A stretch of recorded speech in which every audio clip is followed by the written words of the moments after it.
So this is the big box of Falcon from Iron Studios. As you can see, siya yung may pinakamalaking box compared to the other figures na nauna natin na-unbox. Maybe it's because of his wings.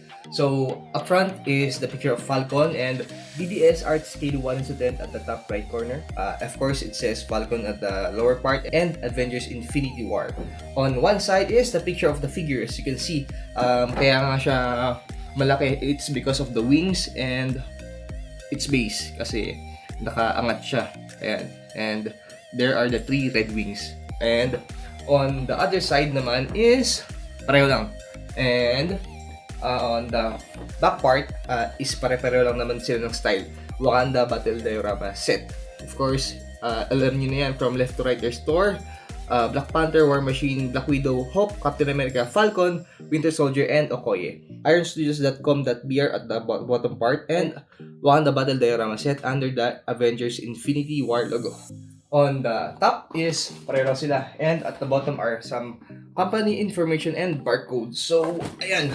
Siya yung may pinaka mabigat na weight sa kanilang lahat. So, hindi ko lang alam pagdating sa HulkBuster. So, okay, buksan na natin.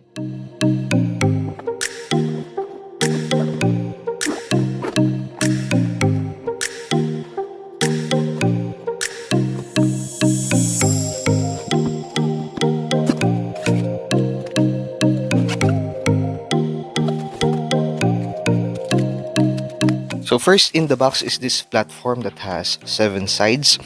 It's the biggest platform that we've unboxed among those 3 figures that we've first shown. So basically its main purpose is for the base of the figure to lay flat on a surface. So this is the base of the figure. As you can see, malaki nga talaga siya. So let's first take it out to make a closer look. There we go. So, mabigat siya guys. Mabigat siya compared to the other base that we've already unboxed. Syempre, kasi mas malaki siya. But the details are very, very good. As you can see there, the debris of the Outrider ship, the log of the tree, the leaves, the ground and the stones. Maganda, sobrang detailed. You may not appreciate it on video, but personally, it really looks good. The rocks, the paint job, the green of the grass and the leaves is very good. The details of the trunk of the tree, as you can see there. Of course, you can see the slot on which you insert the body of Falcon later on. There. As you can see there, the leaves. Every leaf in this figure is very detailed, guys. Okay, there.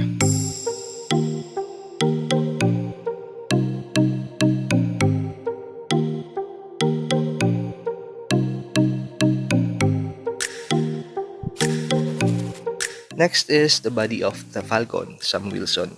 So as you can see, it only comes in one piece. It doesn't have any spare head sculpt or arms or hands. It only came in a single piece, as you can see there. But the details here are very, very good. It's what you'd expect from Iron Studios figures. So there, the suit. The details on the suit is very good. It's very detailed, guys. Again, you may not appreciate it in video, but personally, you'll notice every detail in this figure. There, the weathering in the suit. You can also notice the muds right there on all over his suit, his arms, and all the way down to the feet, as you can see there. I really like how they apply weathering on these figures because it's one of the elements that makes these figures look more realistic. So here you can see the peg that will go in the slot on the base that we saw earlier, just so you know it doesn't have any magnets in it whatsoever. Next are the 3 Redwings, as you can see there. Okay, so these 3 are all identical, so we'll just take a closer look at one of them. So here it is, the Redwing. So It feels very light in my hands, and that's because it's reasonably thin, as you can see there. So it also feels very fragile, so you better be careful when handling it and inserting it on the base of the figure. And lastly are the wings. Again, details on these parts of the figure are very good, and if you look closely, it may not seem noticeable on video, but if you look closely, personally, you'll notice that the red and gray parts of the wings has like a carbon fiber texture in them, and the details on the frames of the wings are also very good.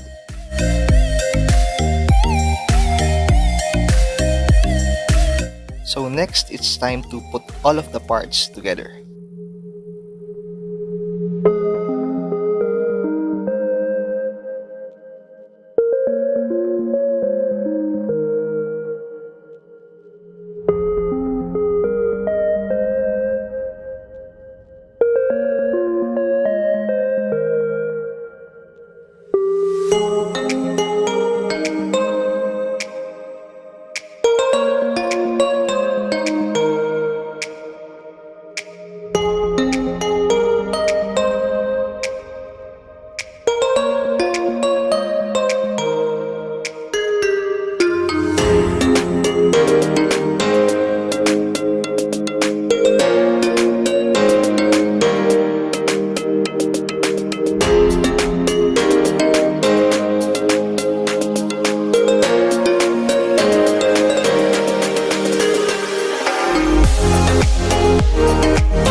And that's it. That's the BDS Art Scale Avengers Infinity War Falcon figure from Iron Studios, fully assembled.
Again, that's the BDS Art Scale Avengers Infinity War Falcon figure by Iron Studios.